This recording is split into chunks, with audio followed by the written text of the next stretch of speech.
26 பேர் ஐயப்பா பக்தர்கள் இறந்துட்டாங்கன்னு சொல்கிறாங்க. அதில் என்னுடைய நண்பனும் ஒருத்தன். அவன் இப்போ எனக்கு நல்ல ஞாபகம் இருக்குதியா. ஒரு வாட்டி என்ன பண்ணிட்டான், அவன் வந்து அங்கே இதுக்கு சபரிமலைக்கு போயிட்டு வந்தாயா. வந்துட்டு அவன் வர வழியிலேயே அவன் ஃபோன் பண்ணுறான்.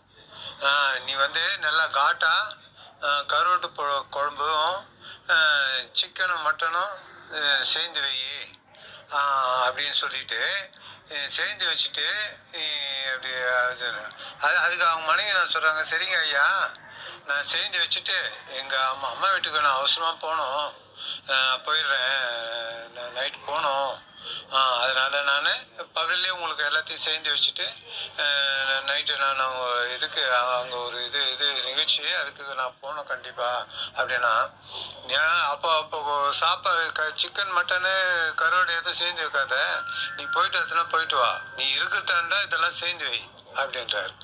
அப்போ எவ்வளோ இருக்கும், 45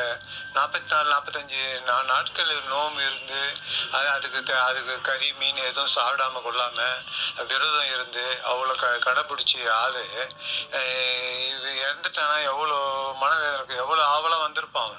கறி சாப்பிட்லாம், மீன் சாப்பிட்லாம், கருவாடு சாப்பிட்லாம். அப்படி இருந்த ஆள் மனைவி நீ ஊருக்கெல்லாம் போகாதன்றாரு அவர். எவ்வளோ இதாக இருக்குது. நீ கறி மீன் கருவாடெல்லாம் நீ சேர்ந்து வச்சுட்டு நீ இல்லைன்னா எனக்கு என்னத்துக்கு இது அப்படின்னு நாசுகா சொல்கிறாரு அவர். அப்புறமா சொல்லி அப்புறமா இல்லைம்மா அவன் 44 அப்பெல்லாம் நான் சொன்னேன், 44 பாருண்ணா அவர் என்ன போவானான்றாரு ஊருக்கு அப்படின்ற. இல்லைம்மா 44 நாள் சேராமல் கொள்ளாமல் விரோதம் இருந்து கறி மீன் எதுவும் சாப்பிடாம கொள்ளாமல் அப்படி இருந்த ஆள் அவனுக்கு போயிட்டு நீ அவன் வர நேரத்துக்கு நீ அப்போ தான் போகலாம்னா இல்லைன்னா நான் அவசரம் போய் ஆகணும். இல்லைம்மா பரவாயில்ல இருக்கட்டும்மா, அவன் வரான் அப்படி 44 நாள் எதுவும் சாப்பிடாம கொள்ளாமல் இருக்கிறான், அதுவே உனக்கு புண்ணியமா, அது லைஃப் ஃபுல்லாக சமைச்சா பண்ணானா. ஏன்னா இது வந்து கறி மீன் சாப்பிட்றவங்க வந்து காலி இருக்காங்களே அவங்க கண்ட்ரோலாம். அது அந்த காளியான வந்து நம்ம வேண்டிக்கணுமா, கறி மீன் சாப்பிட்றீங்கன்னு வச்சுங்களேன், அந்த காளியம்மாட்ட வேணுமா, எனக்கு அடுத்த பிறவியில் வந்து இந்த பிறவி நான் இந்த பாவத்தை நான் அங்கே அப்போ தீர்த்துக்கிறேன், இந்த பிறவியில் எனக்கு எந்த பாவத்தையும் கொடுக்காதீங்க, ஒரு ஜீவராசி ஒன்று நான் உடல் வளர்க்குறேன், அதனால என்னை மன்னிச்சுட்டு இந்த பிறவியில் எந்த பாவத்தையும் எனக்கு நான் கறி மீன் சாப்பிட்றதுனால இந்த பிறவியில் எனக்கு கொடுக்காத, அடுத்த பிறவியில் கொடுன்ட்டு நம்ம வேண்டிக்கணுமா. அப்படி காளி தான் இது இன்சார்ஜ் அந்த கறி மீன்லாம் சாப்பிட்றதுக்கு. அந்த டிபார்ட்மெண்ட்டை வந்து அந்த அம்மா தான் பார்க்குறாங்களாம்.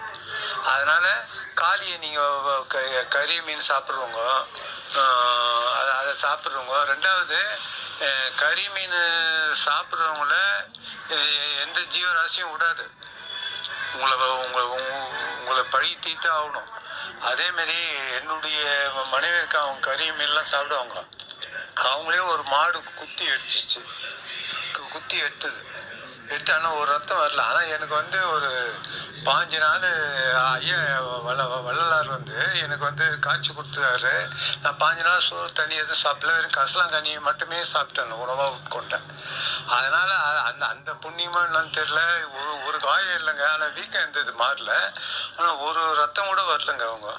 அதனால நான் என்ன சொல்றேன்னா, கறி மீன் சாப்பிடுங்க, அது உங்களுடைய இது. ஏன்னா அந்த குழந்தைங்களுக்கு மட்டும் கொடுக்கக்கூடாது. ஏன் குழந்தைங்களுக்கு கொடுக்கக்கூடாதுன்னா, அதுக்கு வந்து இந்த ஜீரணம் ஆகக்கூடிய நம்ம உயர்ந்த ரகமான இதெல்லாம் ஸ்கூல்லாம் பார்க்குறோம், கல்வி நின்று வரிசையில் நின்று சீட்லாம் வாங்குகிறோம். அதெல்லாம் வாங்குறது ரைட்டு, நீங்கள் எல்லாம் பண்ணுறீங்க எல்லாம். ஆனால் அந்த கறி மீன் ஏன் சாப்பிடக்கூடாதுன்னா, அந்த குழந்தைங்களுக்கு வந்து ஜீரண சக்தியா ஜீரணம் ஆகிறதுக்கு மூளையிலேருந்து கடன் கேட்குது. மூளையிலேருந்து கடன் கேட்கறதுனால என்ன ஆகுது, மெமரி லாஸ் ஆகும். அதனால தான் குழந்தைங்களுக்கு கொடுக்கக்கூடாதுன்னு சொல்கிறோம். அது ஏன்னா உப்பு புளி காரம்லாம் இருக்குது. உப்பு இல்லா பண்ணுறோம் குப்பை இல்லைன்னா இந்த கறி மீன் தான் சொன்னாங்க. நீ பச்சை சாப்பிட்டு பாருங்க, சப்புன்னு தான் இருக்கும். அது உப்பு புளி காரெல்லாம் போட்டு பண்ணுறோம்.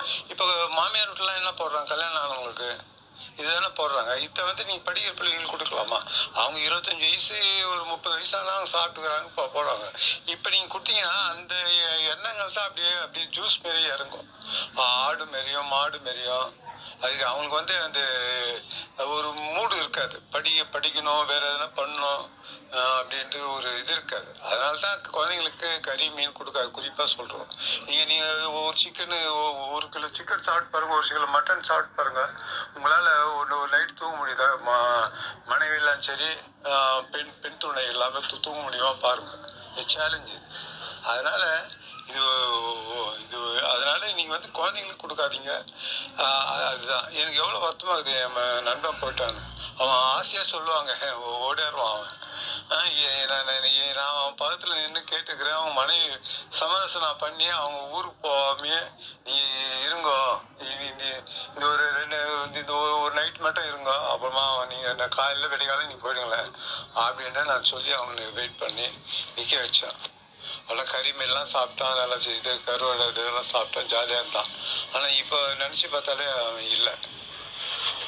இப்போ 2 நாள் முன்னாடி கூட பால் காரினேன், மாடு குத்தி பால் காரி இறந்துட்டார். அந்த இது ஜீவராசி விடாது சார்.